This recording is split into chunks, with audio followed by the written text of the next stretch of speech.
ஒன்றாய் காண அங்கு கற்பகம் என்னும் கடவுளின் மெய்யில் 9 கோளும் ஒன்றாய் காண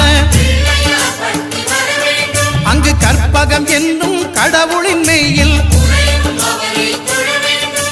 சூரியன் முதலாய் 9 கிரகமும் பலவித குணங்களை கொண்டிருக்கும் எங்கள் கற்பக தருவில் அவை வரும்போது ஒன்றாய் சேர்ந்து பலனளிக்கும்